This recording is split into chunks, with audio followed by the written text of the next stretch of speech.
Good afternoon, Luang Paul. Good afternoon. So today is Monday, August 17th, 2020.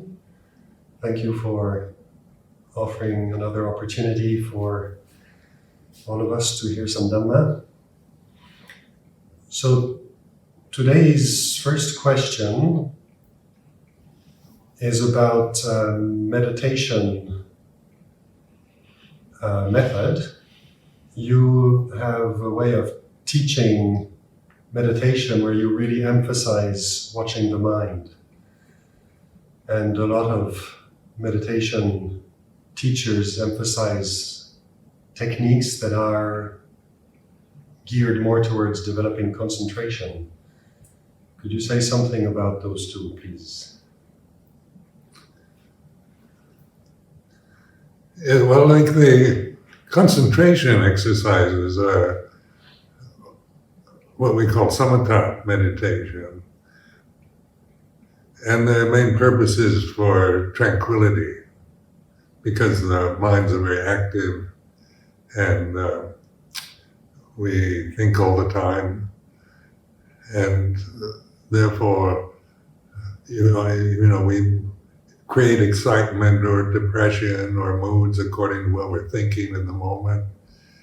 And so by tranquilizing the tendency to slow down the thinking process, or to, the aim is to concentrate, send your consciousness out to an object to concentrate on. So it can be in the breath, or a kasina, or candle flame, or Buddha Rupa, or any object that you choose to focus your attention on, excluding everything else.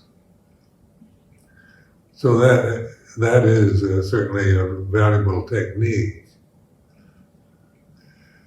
But many of us found, and I'm speaking from personal experience, that my thinking mind was always getting in the way, because I saw myself in the early days as an obsessed thinker and doubter.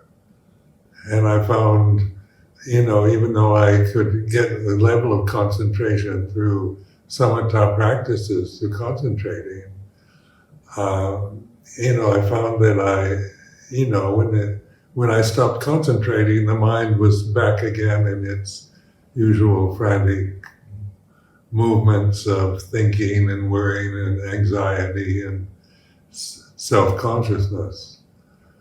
So when I was a samanera, before I met Luang Cha,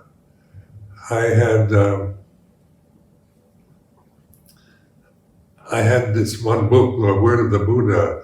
It was a collection of teachings from the suttas, from the Tripitaka, collected in a little booklet by Ñāṇatiloka, a German monk who lived in Sri Lanka 100 years ago. And I took that book with me when I was a samanera. And so I just started contemplating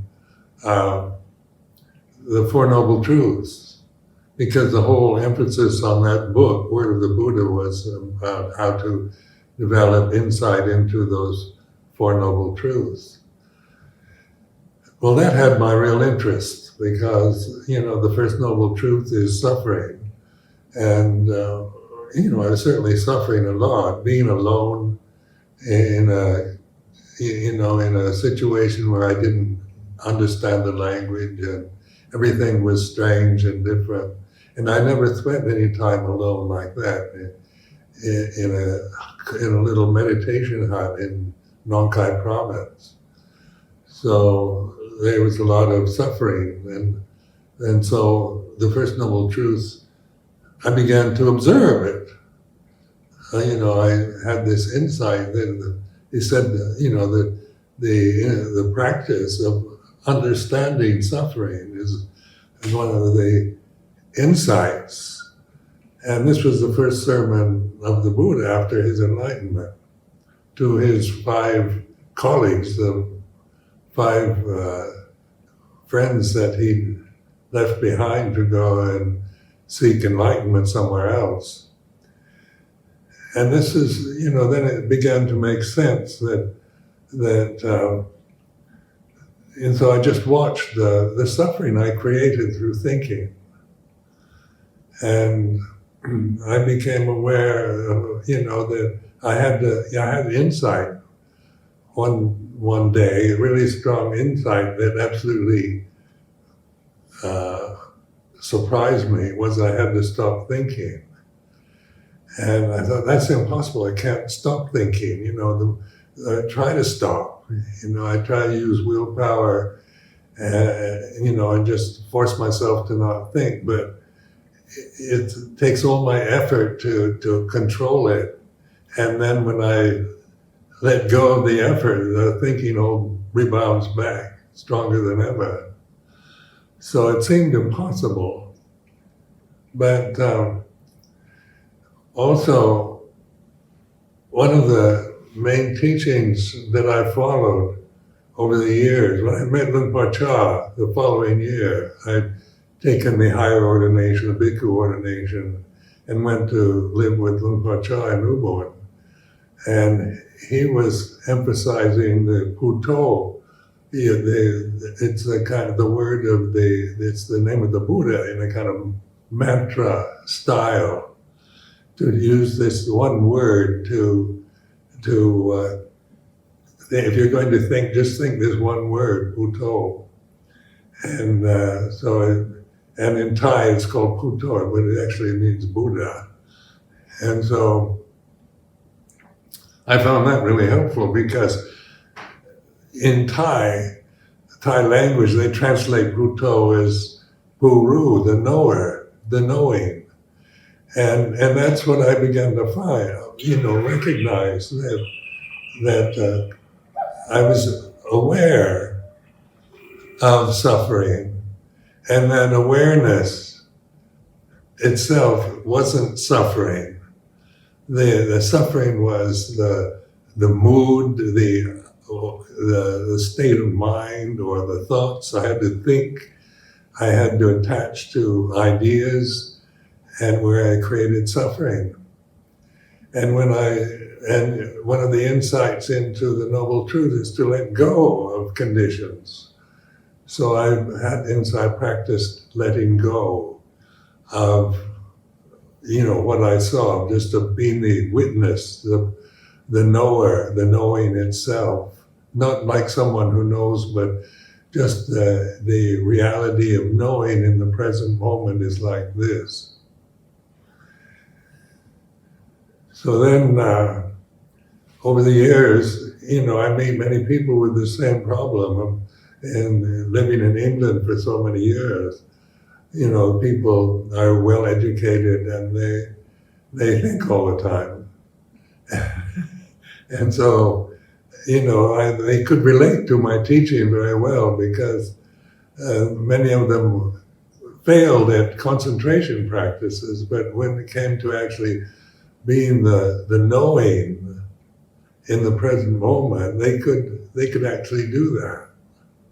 Observe, be the witness. So Puto became the position of the witness, and that is awareness itself. Awareness and consciousness. These are not personal. We create a sense of being a separate person through thoughts. We identify with the body as ourself, so we feel always separate from everyone else. Because when we look at each other, we feel I'm separate. I'm sitting here, Ajahn is sitting over there. That seems like a separation. But in awareness, in mindfulness, awareness, consciousness in the present moment, there's no separation. And so this is the insight you get through observing the conditions of the mind, the emotions that you're feeling, the whether you feel angry or happy or contented or depressed or worried about the future or guilty about the past, you're aware of it. So awareness never ceases, even though you're looking outward, like the ordinary unawakened person is always looking outside, looking for a distraction, looking, seeking sensory impingement to try to distract themselves from their negative mental states, their feeling of guilt, remorse, their feeling of futility or boredom or worry or anxiety about the future. So like in Vipassana meditation, insight into the way things are, you begin to have these natural insights that by just observing, putting yourself into that position of Bhutto, of awareness. The word itself is a sankhara, so at first you use the word to avoid thinking anything else. That will calm the mind down. So even just thinking Bhutto, Bhutto, Bhutto is one way, is a good beginning where you kind of race with your own thinking habits to keep Bhutto in consciousness. And then after a while, it slows down, and soon you see it's the knowing in the present. And you drop the Bhutto, and there's pure awareness. And awareness doesn't arise and cease. It's not a personal condition. It's not something that we attach to. You can't stop being aware, but it's a matter of interpreting awareness in the right way. Like the ignorant, unawakened human being is always interpreting experience with personal pronouns. My feelings, this is my body, this is mine, I am this way. And so whatever we're thinking, like with the emotion like anger, many people worry about their problems they have with anger. And on retreats, one of the common questions is, how do I get rid of anger? And of course, you're changed. That's coming from the ego attitude of anger is my problem. But anger is a condition that arises according to other conditions that you have no control over. You have no control over the impingement you receive from seeing, hearing, smelling, tasting, touching, or even thinking. It just happens. And sometimes it's cloudy and gray and cold and wet and you feel like this, or it's bright and sunny and happy, everything looks beautiful, it's like this. But the awareness doesn't get happy or depressed according to the changes of the weather. The same applies to moods. Like moods are like the weather, they come and go. Sometimes life is exciting, interesting, happy.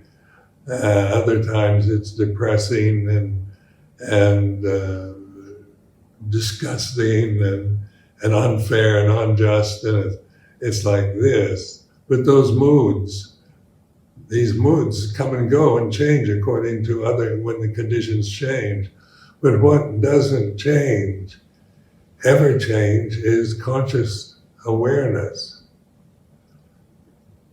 And it's interpreting awareness, what we experience, in the right form, rather than seeing it in terms of personal, as me as a person, as this separate form, this body, as a separate person in the universe, interpreting the moods, the habit patterns I've developed in my lifetime in highly personal terms, judging them as skillful, unskillful, good, bad, right, and wrong. The Buddha is not a judge. Buddha is not a judge. It doesn't judge, doesn't criticize. So the word Buddha is, it's quite a powerful word, because we tend to think of it as a religion or as a sage of India 2,500 years ago. We see it in personal terms. But Buddha actually is awakened consciousness here and now. And when we take refuge in Buddha, you're not taking refuge in the memory of a wise sage of India. You're taking refuge in awareness. So this, you train yourself. Also, to another technique is noticing the behind every thought, the substratum, the basis that never changes, that is always here and now, is mindfulness or awareness, consciousness.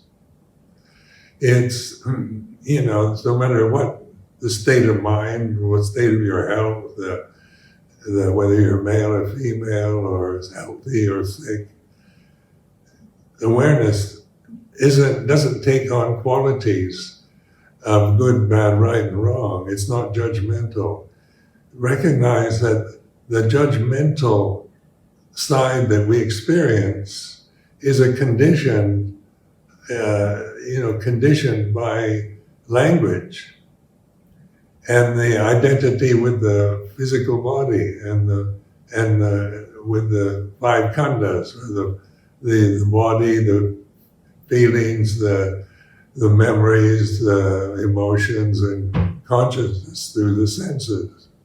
So we're always, we're creating this illusory self all the time through this habit pattern we've developed from the time we started learning to speak and think.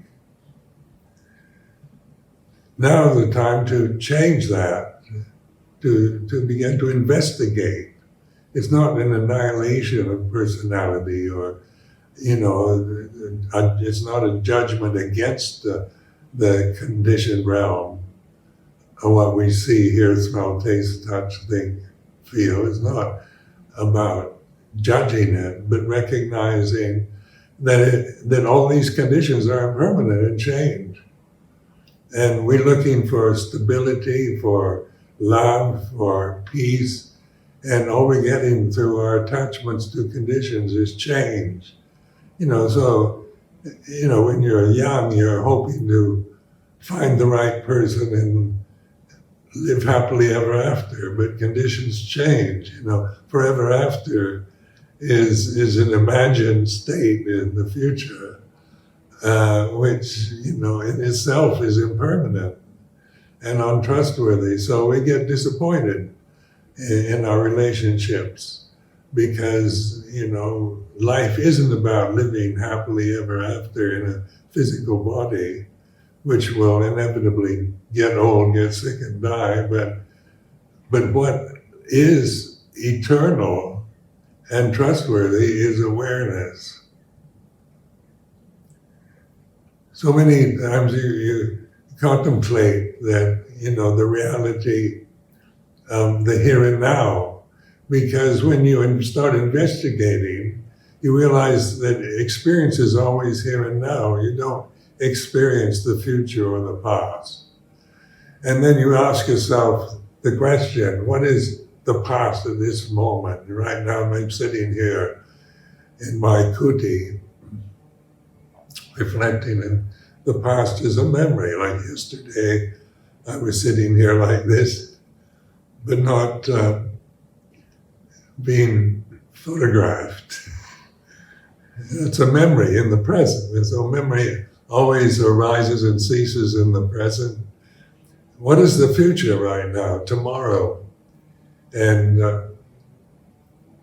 we imagine, that in a monastery, you get up at a certain time and you go to the sala, you do the chanting.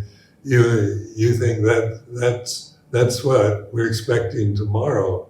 But expectation, hope, and dread, and all these conditions arise always in the present. So the ultimate reality is the present moment. Nothing, high up or away, but always here, always now, and always aware. So when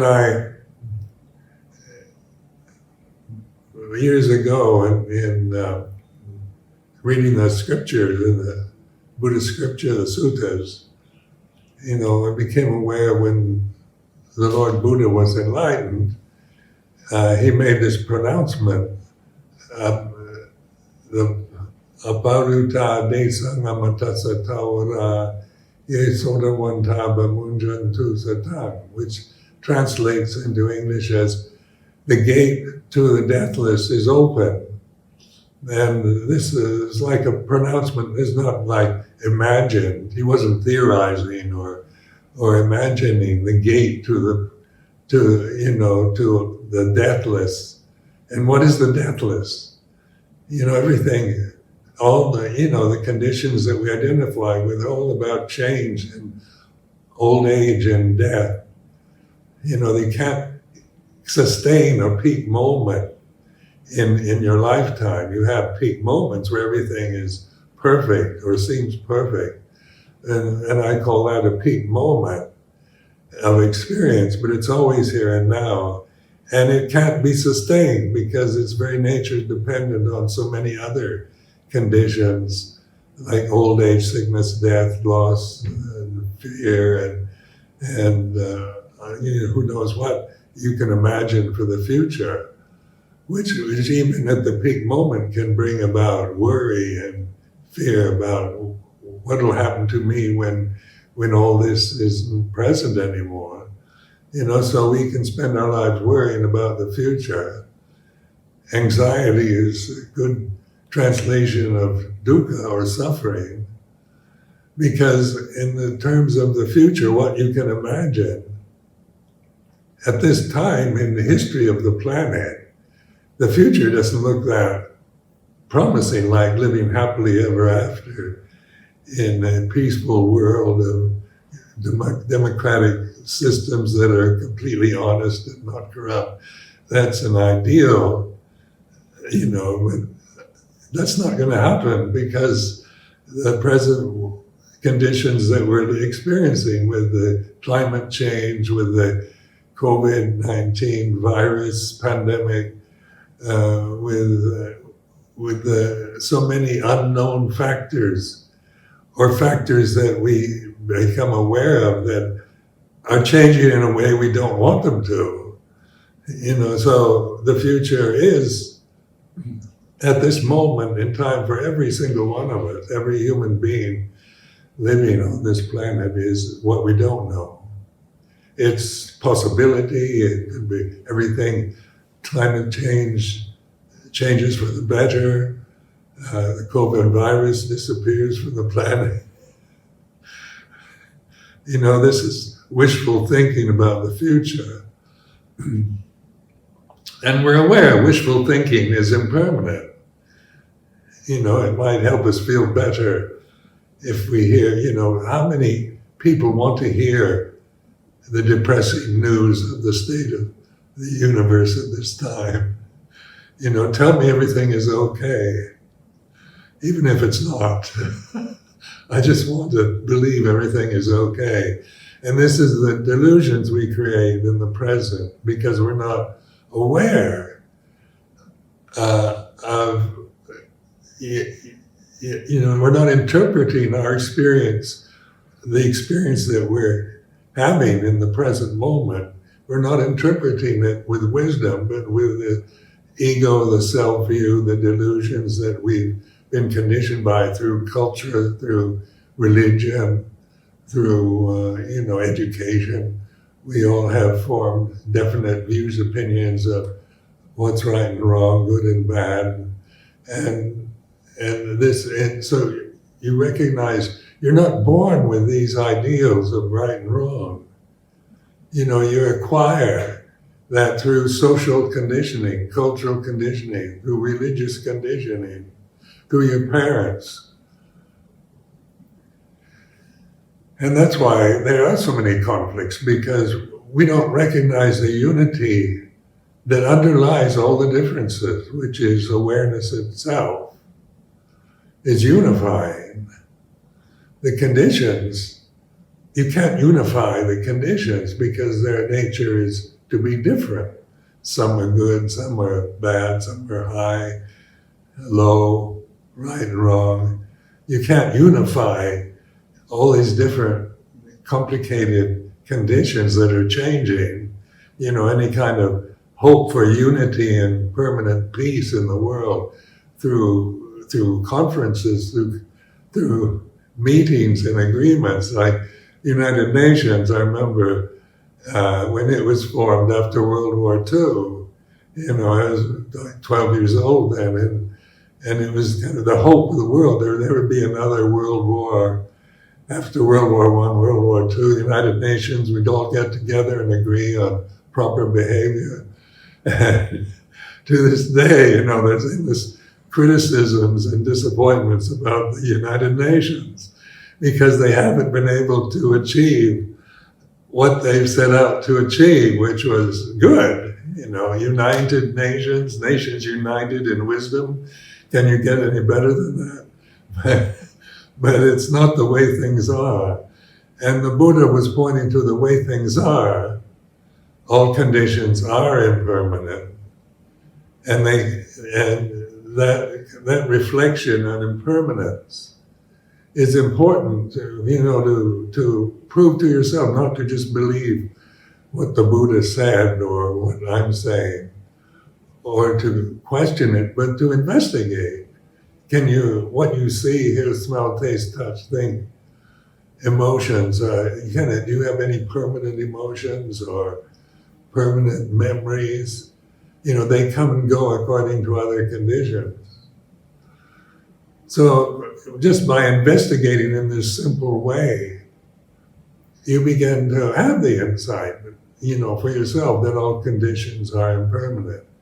And we wonder, what is a condition? When we because that's our identity out of ignorance, we identify with conditions. So we're identifying with the restless changingness that we experience through the sentient qualities of this human body. It's a restless form that gets too hot or too cold, gets tired, gets hungry, gets old, gets sick, will die. So when you're trying to find permanent peace through clinging to ideals of peace, you end up being a cynic.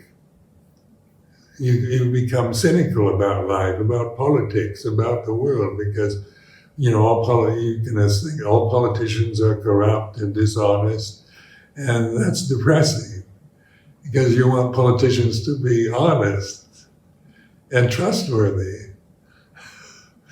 But politicians are impermanent conditions in nature, so they can't really help the way they are, but because they're conditioned to be that way. But what we as human beings can do is reflect on the way things are as we experience them in our lives, and begin to realize that the permanent peace, universal love, and happiness is the natural state. We don't create permanent peace through desire, or love through desire, or happiness through desire for it. When we recognize that our natural state, consciousness itself, is perfect already. We don't need to find it. You don't need to look for it by searching the world for enlightenment, but by understanding just the simple realities of your own experience. here and now. So the question about watching the mind, this is a very good question, by the way, and I appreciate the person's asking it because it's important too. Because some ideas, you get a lot of information in the Buddhist world that you need to develop samadhi first before you can do vipassana, which is not wrong. I'm not saying that that's wrong, but it gives the impression that you as a separate conditioned personality and ego need to get something you don't have, like concentration, like samadhi. And we start from basically with this delusion. We're going to be disappointed because even if we get what we want, it doesn't last. It isn't enlightenment. It's just you know how to pacify the thinking mind and concentrate on one object, sending your consciousness out towards an object that by shutting the world out, by rejecting everything except this one object of concentration. And that can lead to watching the mind. That's a fair enough way to practice. But for those of us who found, that the ego was the real problem, the ego that I'm an obsessed thinker, that just the words, I am an obsessed thinker, I create those words. Nobody's told me I'm an obsessed thinker. Even my mother never said that to me. I created that criticism. And and even people who don't like me at all never accuse me of obsessed thinking. It's just the perception I've created about myself from the ego level, not from the wisdom level. And when I take that apart, when I observe, when I put myself in the Bhutto position, the knowing, I is a personal pronoun, only one letter. And when you deliberately think I, and stop there, the I disappears. And what's left is awareness. You don't drop dead or lose consciousness when you stop thinking. So you begin to notice the spaces between thoughts. I am an obsessed thinker. And when I deliberately, intentionally think that, I see that that's just a perception I've created, a kind of self-criticism, because it sounds to me like I'm criticizing myself. But behind all those words, like I am an obsessed thinker, is the silence, the eternal silence of awareness. So this is beginning to realize the silence behind the thoughts, behind the emotions, behind the feelings, behind everything that you're thinking, feeling, smelling, tasting, touching, is silence, peacefulness. Silence is peaceful. It's eternal. It doesn't as something that arises and ceases or is destroyed. It's just how when we start thinking, then we concentrate on the meanings of the words that we're thinking, and they lead us all over the place, to being self-critical, to being hopeful for the future, to being depressed or anxious about the future, or remembering past experiences. When we were treated unfairly, we can get depressed and angry over, nothing that's happening right now, but just being attached to conditions that we remember or that we imagine. But when we stop clinging to memory, to imagination, what's left is pure conscious awareness. And that's the liberation from suffering that the Buddha pointed at. So the Buddha's teachings, the Four Noble Truths, I've always loved this teaching from even before I met Luang Por Chah, because it addressed something very real to me when I was young, that life isn't a happy experience. That, even though the American ideal is that live, love, laugh, and be happy, and there's a silver lining to every cloud, and all the happy American songs that I was, when I was young, I heard on the radio that you should be happy is, I wasn't happy because my critical mind never allowed me to really be happy for very long. And then when the Buddha emphasized in his first sermon after enlightenment suffering, I thought, this makes sense. There is suffering. It's not like something that only I experience, that I'm somehow kind of alone in this world, suffering all by myself, everyone else is happy, like it seemed. Because my generation, in the 80s now, my generation, when we were young, we weren't discussing our feelings. You say, how are you today? I'm fine. Everything's okay. Now the younger generations are quite willing to discuss what they're feeling. But it still remains clinging to personal identity, to possessiveness with conditions that are basically impersonal.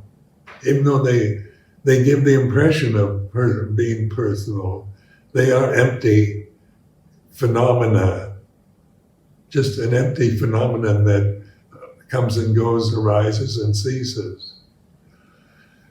And so one of my favorite teachings is from a Greek philosopher that I came across years ago called Pyrrho of Elis, about 250 BC.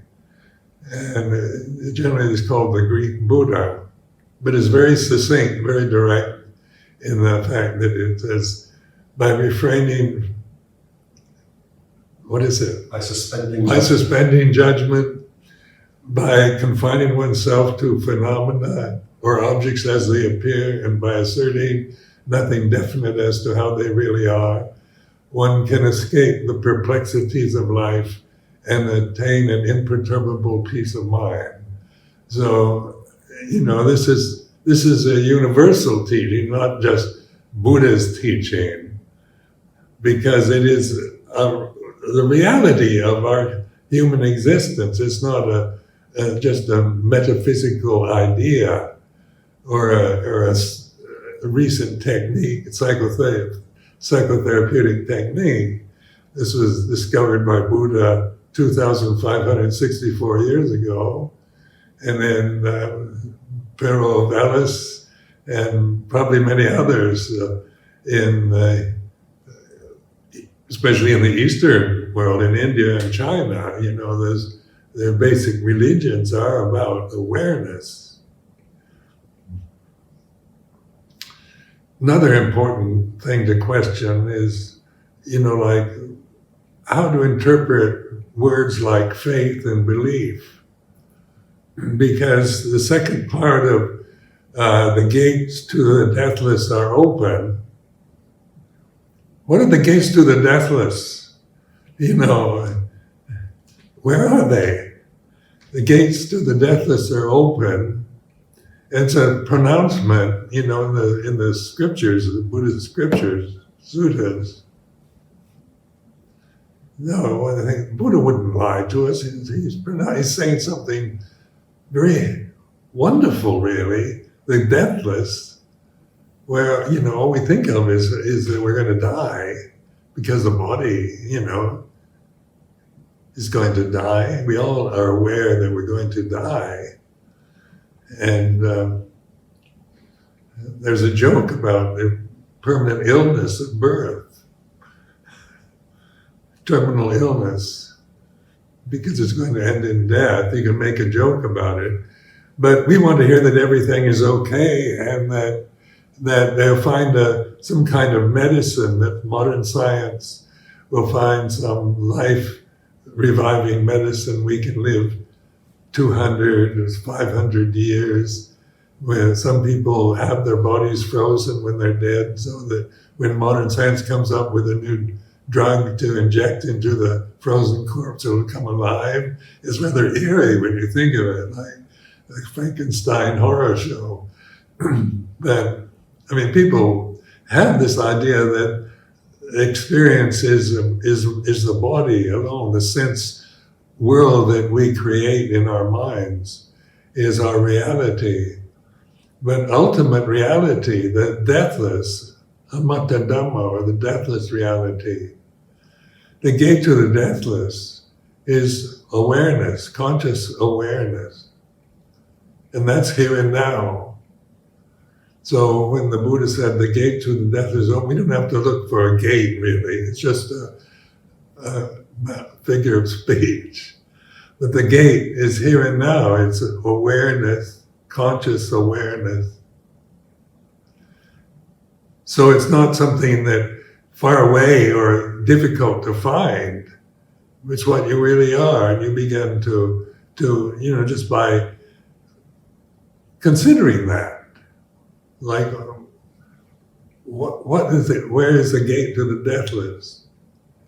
It's a metaphor, but it has to apply to something, not like a gate out that I see with my eyes.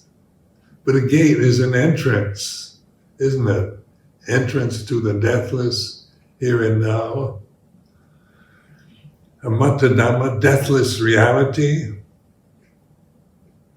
And then the second line of that, Yesodawan Taba Munchantu Satang. Trust this.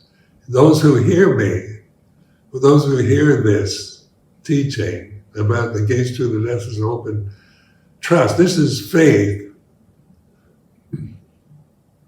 But it's not about belief. It's not believing that the Buddha opened the gate to the deathless. And that's still believing, in words. But it's the Buddha saying the gate to the deathless is open, not about, it's a belief that Buddhists must be attached to. But it takes a certain amount of faith and confidence, trust, in awareness, to break through the habits that we delude ourselves with, generally speaking. So, one is trusting, like for myself, my practice is really a non-practice. It's a continuous reference to here and now. Because when we chant about, in the Pali language of Theravada Buddhism, we chant Santitiko Dhamma. Santitiko is a description of Dhamma, here and now, apparent here and now. So what is apparent here and now for each one of us is that we're conscious, you're conscious. It's apparent. You don't have to ask somebody else. So that's Dhamma, apparent here and now. But then we start thinking, what is apparent here and now? And then most people don't even think of consciousness. They think of, the scene as Buddha Rupa. There's 3 monks in this room, and it's apparent here and now. But those change, don't they? They're not here permanently. And I'm not sitting here permanently, but wherever I am, apparent here and now. Dhamma, ultimate reality, or just plain reality itself. So the word Dhamma in Theravada Buddhism, the Pali form that we use, it's translated best with the English word reality. Even ultimate makes it sound special. When you say ultimate reality, that seems very high, reality that's way up there. But when we just say reality, awakenness here and now, apparent here and now, timeless, santitiko akaliko Dhamma, timelessness. Try to imagine timelessness. Experiment with your thinking mind. Can you imagine timelessness? It makes your brain stop thinking or gets it into a real confused state, because thinking is all about time. Thinking is words that are sankharas, that are conditions, they arise and cease. So you can't think yourself to enlightenment. It's impossible. So akalika Dhamma, timeless reality, here and now. That's conscious awareness. And that's not personal. It's not like I claim it as mine, because as soon as I claim it, I'm back in the samsara, the world of birth and death. As soon as I claim ultimate reality on a personal level, I find myself back in the world of Ajahn Sumedho and his views and opinions. And how I've been conditioned to think and feel as a Buddhist monk. But apparent here and now,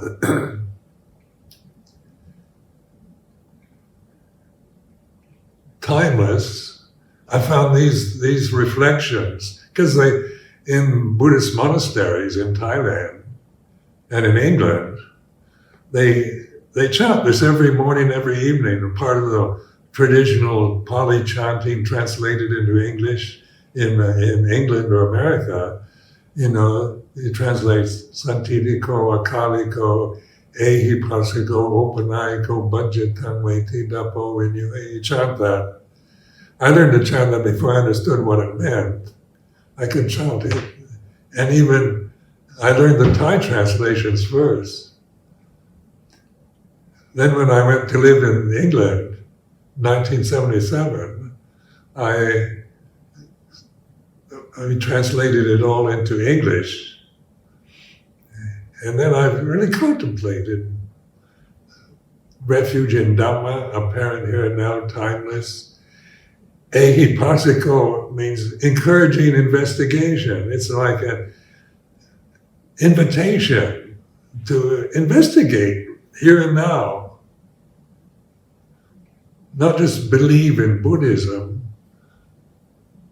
but it's a very beautiful invitation, encouragement, to wake up and observe and investigate, not just believe what you're told and through scriptures or what other teachers tell you. Santitiko, Akariko, Ehipasko, Opanayiko is like going inward. So it's like watching by suspending judgment, by being the witness, the puto, observing the thoughts, the emotions, the habits that you have, the restlessness, the fears, the anxiety, the guilt, remorse that arise always in the present. So you're not trying to get rid of fear. You're not trying to conquer anger, or you're taking a position of puto, knowing anger is impermanent, not self. Fear is impermanent, not self. And you're not just repeating these words because you give up thinking by noticing the space between the words, there's a silence that you begin to recognize that the unawakened person never recognizes. They aren't aware of silence. They're noisy minds. Except in moments, where we have what can be called mystical experiences, where we feel suddenly really at peace and silent. But then we try to figure it out, and we're back into the world of noise and confusion.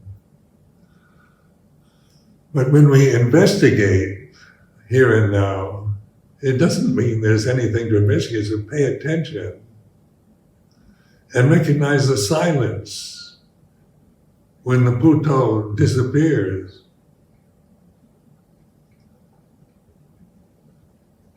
And between pu and to, there's a silence.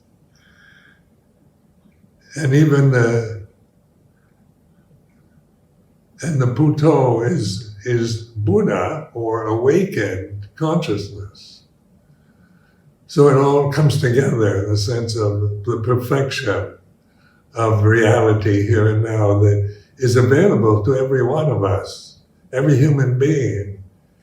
So it's not about, saying that it's very special. It's very ordinary. And that's one thing that Ajahn Chah used to emphasize endlessly, is how ordinary it is. Because we think of enlightenment as something special and high up. When you think of somebody as enlightened, they're way up there and not down here. Or he's always emphasizing the ordinariness of awareness. Here and now, encouraging investigation. So it's not about just blindly believing words that the Buddha said, looking inward rather than seeking the gates to the deathless, some gates that abide in India or someplace like that. You'll be disappointed if you're looking to the gates to the deathless in India. You don't need to go to India, but to be aware here and now. And silence is something that we're not used to. So we tend to emotionally react to it, thinking it's boring. Or it couldn't be this simple. The thinking mind is a questioning mind, it's a doubting mind. The more you think, the more you doubt.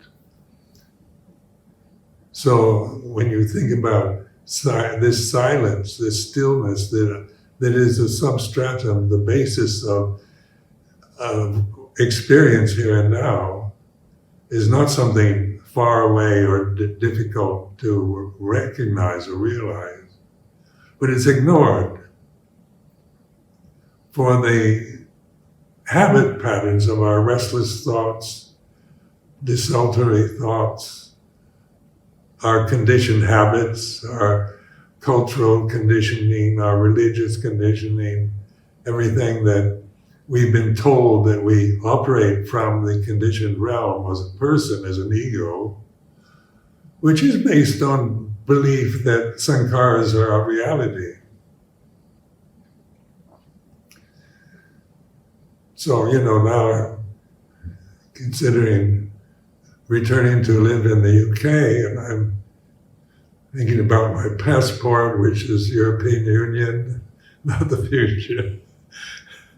Whether they'll let me in or not, I'm a British citizen. But I know what's happening. And then you realize the future takes care of itself. If you trust in awareness in the present, you can adapt and adapt yourself to what happens in the future. Because at this moment in time, the future is unknown. It's not, this is what you know right now. Tomorrow is possibility. Tomorrow is Tuesday. Tomorrow is, we have to recite the 227 rules of monastic discipline. And that right now, these are thoughts, memories that we assume is the future. But the reality of the future is not here, it's not real, is it? It's imagination. Tuesday is imagined right now. So that's not tomorrow.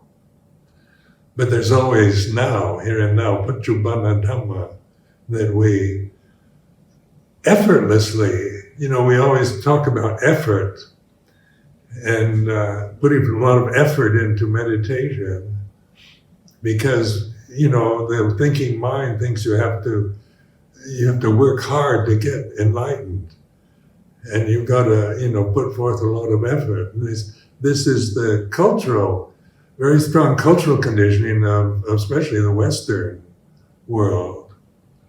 That success lies depends on hard work, and this is a cultural conditioned attitude that we've acquired from. We weren't born with that attitude; we acquired it according to our culture, our class identities, our race, our religion. These are all acquired identities. But when we try hard, then we begin, and you're aware, you begin to see that right effort is really a kind of total trust in awareness, which is a relaxed state. You don't put forth effort to be aware of the here and now because it's always here and now. It's just relaxing into it, observing, being the Puto, the knowing of reality here and now.